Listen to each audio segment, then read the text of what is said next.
بسم اللہ الرحمن الرحیم۔ السلام علیکم۔ پاکستان میں ویسے تو عام آدمی کی کوئی وقت نہیں ہے، ہر سال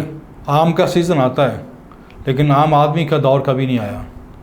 لیکن جب عام آدمی عوام میں شامل ہو جاتا ہے، ایک ہجوم میں شامل ہو جاتا ہے، ایک قافلے اور لشکر میں شامل ہو جاتا ہے، تو وہ سیلاب بن جاتا ہے۔ عوام نے پاکستان بنایا تھا اور عوام ہی پاکستان کے سیاسی جمہوری روشن مستقبل کا فیصلہ کر سکتے ہیں۔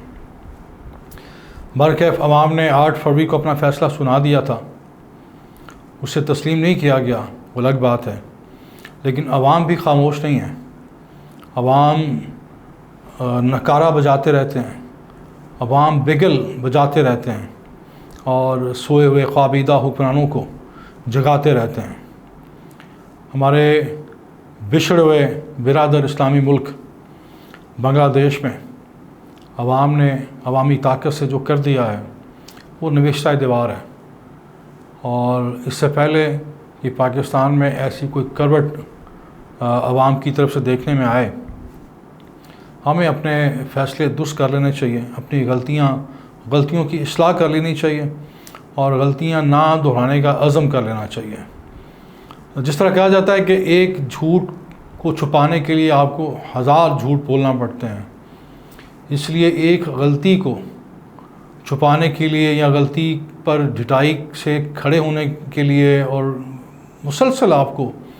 کئی غلطیاں کرنا پڑتی ہیں، اور تمام تر حربوں ہتھ کنڈوں کے باوجود جب آپ کے مطلوبہ اہداف حاصل نہ ہوں، آپ کے مقاصد پورے نہ ہوں، آپ کا ایجنڈا اور ڈنڈا ادھورا رہ جائے، ناکام ہو جائے، تو پھر میں سمجھتا ہوں کہ یو ٹرن لینے میں کوئی قباحت نہیں ہے۔ آپ نے سب کچھ کر لیا، حکومت جو اتحادی حکومت ہے اس میں بڑے بڑے سیاسی سورما شامل ہیں، بڑے نام شامل ہیں، بڑے قادور سیاستدان ہیں، سابق وزرائے اعظم ہیں، سابق صدور ہیں، اور یہ سارے صدور، وزرائے اعظم اور قادور سیاستدان اگر ایک دوسرے کے کندھے پر کھڑا ہو جائیں اور ایک مینار بنا لیں تو بھی تنہا عمران خان ان سے زیادہ قادور ہے، یہ عمران خان کی برابری نہیں کر سکتے۔ عمران خان سے آپ نے حکومت چھین لی، لیکن اس کی قسمت، اس کی صلاحیت، اس کی عزت وہ آپ نہیں چھین سکتے۔ اور پوری دنیا میں آج بھی عمران خان کا نام عزت سے لیا جاتا ہے، لوگ اس پر رش کرتے ہیں۔ وہ حکومت میں آنے سے پہلے، سیاست میں آنے سے پہلے بھی ہر دل عزیز تھا، لوگوں کا محبوب تھا پورے پاکستان، پورے عالم میں، اور آج بھی وہ پہلے سے زیادہ لوگوں کے لیے قابل قبول بھی ہے، مقبول بھی ہے۔ اس کو لوگ چہرے سے، اس کے نام سے، اس کی شہرت سے، اس کے کام سے پہچانتے ہیں، اس کی عزت کرتے ہیں، اور زندان میں ہونے کے باوجود اس کی عزت میں، شہرت میں، قبولیت اور مقبولیت میں کوئی کمی نہیں آئی۔ تو آپ نے جو اتنا کچھ اس پہ زور آزمائی کی، تباہ آزمائی کی، وہ سب اکارت گیا، سب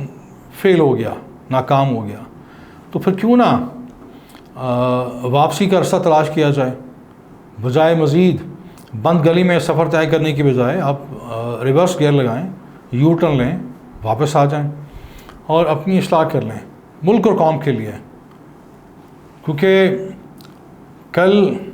آنے والے کل میں میں آپ سب نہیں ہوں گے، لیکن یہ ریاست ہوگی اور یہ معاشرت ہوگی، ہماری آنے والی نسلیں اس ملک کی باغ دوڑ سنبھالیں گی، اور احتساب بھی ہوگا، جو بویا جائے گا وہ کاٹنا ہوگا، لہذا مزید غلطیاں کرنے کی گنجائش نہیں ہے، کیونکہ یہ ریاست ناتواں، نحیف، کمزور ریاست، اور اس کی نیم مردہ ICU میں پڑی جو معیشت ہے وہ مزید ناقص تجربات کی اور متعصبانہ فیصلوں کی اور پسند ناپسند کی جو ایک ضد ہے، ایک ہٹ درمی ہے، اس کی متحمل نہیں ہو سکتی۔ عمران خان ایک پاکستان کی زندہ سیاسی حقیقت ہے، اسے تسلیم کرنا ہوگا، اس کی تعظیم کرنا ہوگی، اسے رستہ دینا ہوگا، اسے چھوٹی جیل سے بڑی جیل میں لانا ہوگا۔ وہ وہاں بھی آزاد ہے اور بڑی جیل میں بھی آ کے آزادی کا نعرہ لگائے گا، اور پاکستان کی واضح اکثریت اس کی ہم نوا ہے، اس کی ہم خیال ہے، ہم رکاب ہے، ہم سفر ہے۔ عمران خان نے پنجاب اسمبلی میں میاں اسلم اقبال کو پارلیمانی لیڈر نامزد کیا ہے۔ یہ ایک بہترین ان کا حسن انتخاب ہے۔ میاں اسلم کا اقبال بلند ہے اور بلند تر ہوگا۔ جب عمران خان نے عثمان بزدار کو مسلط کیا تھا پنجاب پر اور اپنے سیاسی پاؤں پر کلہاڑا مارا تھا، میں نے اس وقت بھی اپنے کالم میں، اپنے تجزیہ میں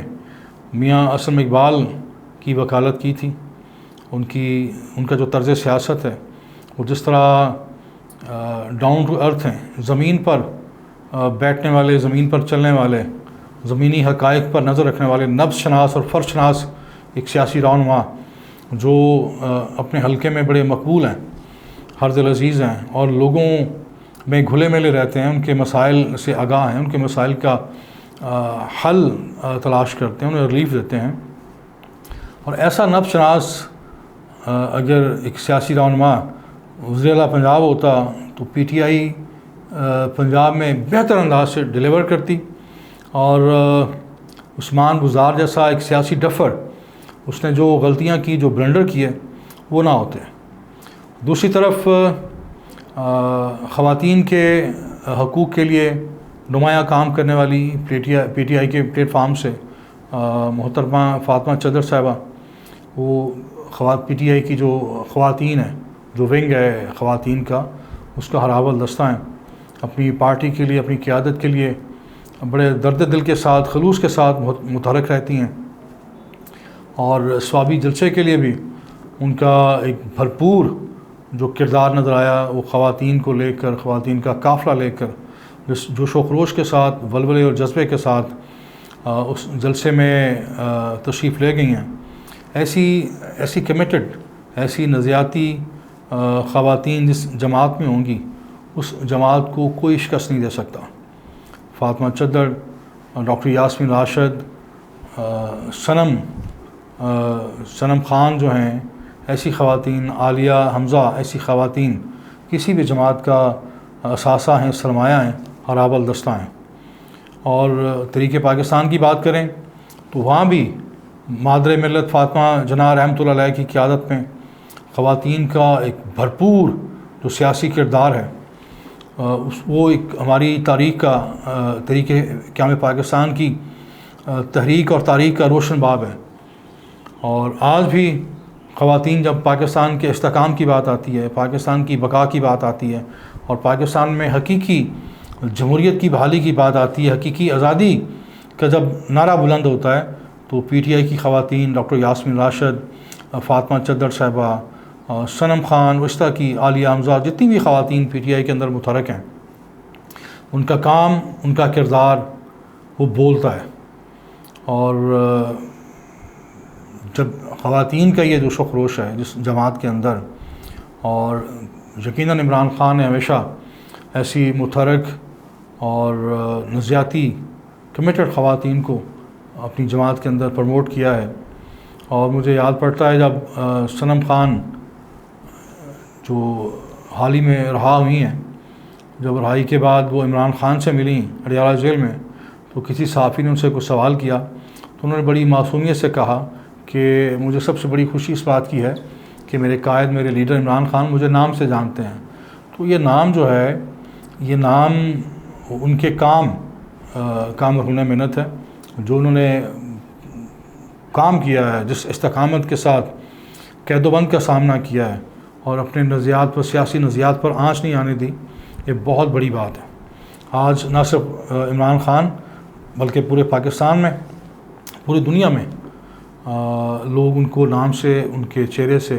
ان کے کام سے جانتے ہیں۔ میں پھر عرض کروں گا کہ آپ جو ارباب اقتدار ہیں، جتنے اتحادی حکمران ہیں، آپ اگر عوامی سیلاب کے آگے بند باندھنے کی کوشش کریں گے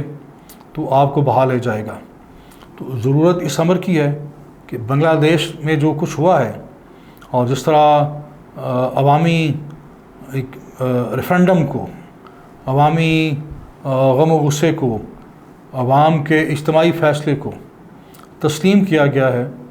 اور حسینہ نام سے جو بدصورت ایک عورت مسلط تھی، جس طرح اس نے اپنے معاشرے کا، اپنے عوام کا استحصال کیا، کئی دہائیوں سے استحصال کرتی آ رہی ہے، بالآخر اس نے عوامی طاقت کے سامنے سر خم تسلیم کیا اور راہ فرار اختیار کیا۔ تو پاکستان کو ایسے حالات سے بچایا جائے، پی ٹی آئی کا جو مینڈیٹ ہے اسے تسلیم کیا جائے۔ اگر ایوان کے اندر آئینی طور پر تبدیلی کا رستہ ہموار ہوتا ہے تو یہ سب سے بہتر ہے، اور اگر ایوان میں رستہ روکا گیا تو پھر میدان سجے گا اور پھر انقلاب آئے گا۔ تو میری یہی حکمرانوں سے میں یہی کہوں گا کہ ہوش کے ناخن لیں اور عزت سے رخصتی کا رستہ اختیار کریں۔ جانا تو اٹل ہے، آج گئے یا کل گئے، جانا تو ہوگا، یہ نوشتہ دیوار ہے، لیکن بہتر یہ ہے کہ عزت اور عافیت سے اگر وہ اپنی رخصتی کا رستہ اپنے لیے پسند کریں گے تو اس میں ان کا بھی اور ملک اور قوم کا بھی فائدہ ہے۔ بہت شکریہ۔